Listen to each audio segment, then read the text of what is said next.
Assalamualaikum, selamat datang kembali di Guru Gembel Channel. Saya mohon maaf, tapi netizen sekarang ketipu banget.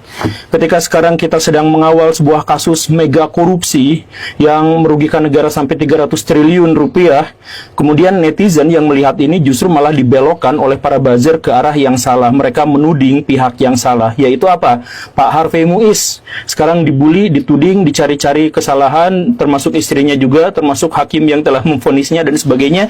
Itu salah kaprah Baraya, sama sekali tidak mengarah ke sana seharusnya kasus ini tuh. Jadi saya mohon maaf, tapi netizen dalam hal ini benar-benar ketipu gitu ya. Termasuk kemarin Pak Jeremy Pauline itu bikin sindiran di Kotret gitu ya, kalau 300 triliun maka itu akan begini dan begitu. Gak seperti itu Baraya. Ini perhatikan baik-baik, share video ini kalau misalkan Baraya bisa dan mau gitu ya.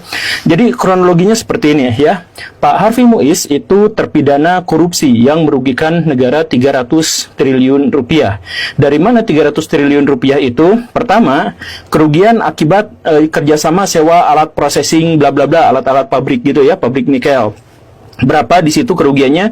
2 triliun 284 miliar 950 juta 217 ribu rupiah 912 rupiah gitu ya.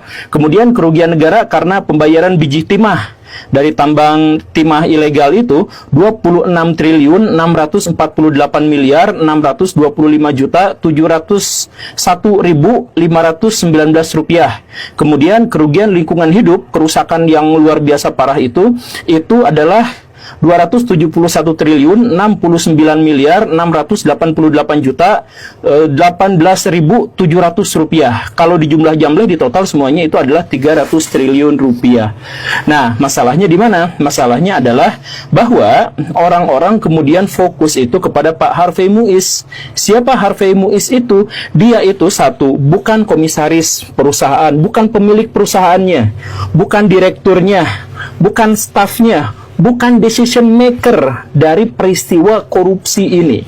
Tapi siapa? Dia itu cuman operator, cuman bantu teman melakukan korupsi, dan itu pun yang di tengah-tengah, bukan akhirnya.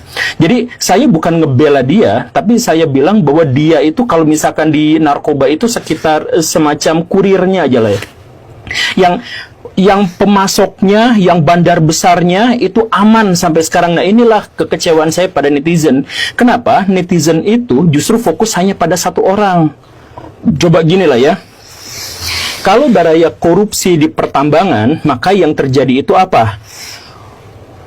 Mobil-mobil alat berat itu terlihat oleh siapapun, oleh pejabat, oleh tentara, oleh camat, oleh lurah, oleh kepala desa dan sebagainya. Hilir mudiknya, jalan rusaknya kelihatan oleh seluruh orang yang ada di situ.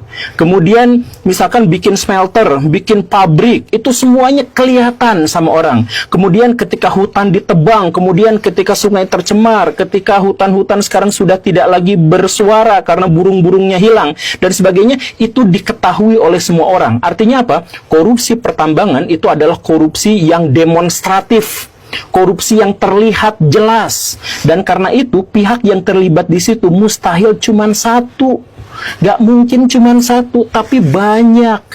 Jadi dalam hal ini, ayo kita pikirin, itu gubernurnya kok bisa ada hutan yang lebat kemudian hancur, kok dia diam saja. Kemudian bupatinya, lurahnya, coba cari itu kepolisian yang ada di situ, itu cek coba. Mereka terlibat nggak? Atau misalkan mengamankan atau tidak? Terus kemudian misalkan lurah-lurah atau wartawan-wartawan yang ada di sana, coba mereka tuh bungkam karena apa? Kan sekali lagi ya, korupsi tambang itu nggak mungkin tersembunyi, itu pasti besar-besaran. Dampak ekologisnya terlihat jelas, jalan rusak terlihat jelas, truk maju mundur dengan alat-alat beratnya itu terlihat jelas. Jadi dengan kondisi yang seperti itu, kemudian netizen fokus hanya pada satu orang. Yang satu orang itu bukan komisaris, bukan pemegang saham, bukan direksi, bukan staf. Dia ngaku di persidangan hanya membantu teman yang korupsi. Kenapa nggak misalkan dicari itu? Kenapa si orang-orang yang ada di situ tuh gak dicari gitu. Padahal itu tuh jelas gitu. Jadi kalau misalkan ada korupsi tambang itu jelas di situ gitu. Makanya saya bertanya-tanya kepada Baraya semua, kenapa kita malah fokus nyari-nyari Instagramnya Sandra Dewi, kemudian dibully di situ, kemudian Harvey Muiz dibully di situ. Gak, itu tumbal Baraya. Saya bukan mengatakan bahwa dia itu tidak bersalah. Dia bersalah, jelas dia bersalah. Tapi dia hanya satu di antara sekian banyak mafia yang main di situ. Gak mungkin korupsi itu sendirian, mustahil. Yang kedua, gak mungkin korupsi pertambangan itu gak kelihatan. Bahkan tukang fotokopian yang ada di sekitar situ curigai. Masa gak mungkin, masa dia gak tahu itu gitu. Itu ya. Dan kemudian yang lebih penting lagi, saya nanya pada wartawan-wartawan, pada media-media, saya nanya misalkan kepada Kompas, saya nanya kepada Tribun, saya nanya kepada suara.com dan sebagainya, saya nanya kepada Detik, saya nanya pada Liputan 6 dan sebagainya. Saya hanya bertanya aja ya. saya cuma bertanya nih, silakan jawab. Kenapa yang dibahas itu hanya Harvey Muiznya aja? Kenapa Kompas dan sebagainya tidak mengulik kemungkinan ada orang-orang besar di balik itu semua? Kenapa misalkan para penyidik di kepolisian juga tidak bertanya, Pak Harvey Muiz, sok jujur siapa aja yang terlibat dalam hal ini? Kenapa kok fokusnya itu hanya 1-2 orang saja, Pak Harvey Muiz dan teman-temannya gitu? Kenapa nggak hal yang lain? Kan ini perusahaan kan, yang melakukan korupsi itu perusahaan. Dan uang 300 triliun itu nggak mungkin ditanggung oleh 1-2 orang gitu. Perusahaan mana di Indonesia yang asetnya misalkan 300 triliun gitu misalkan ya. Ya ini memang dalam bentuk kerusakan hutan, tapi kerusakan hutannya itu jelas terlihat gitu. Jadi nggak mungkin duit 300 triliun itu hanya dipegang sama 1-2 orang, penanggung jawabnya 1-2 orang, kemudian yang diadilinya 1-2 orang, kemudian orang-orang fokus pada orang itu dan dikomplain itu dan Instagramnya dibully dan sebagainya. Makanya saya nanya, ini jangan-jangan dibayar juga, tapi jangan-jangan aja. Tapi saya nanya kepada wartawan-wartawan, saya nanya kepada Kompas, saya nanya kepada Detik dan sebagainya, bisa nggak dilacak, ini mas saya mohon maaf ya, bisa nggak kalian itu melacak siapa aja orang-orang di sekitar dan di belakang Pak Harvey Muiz?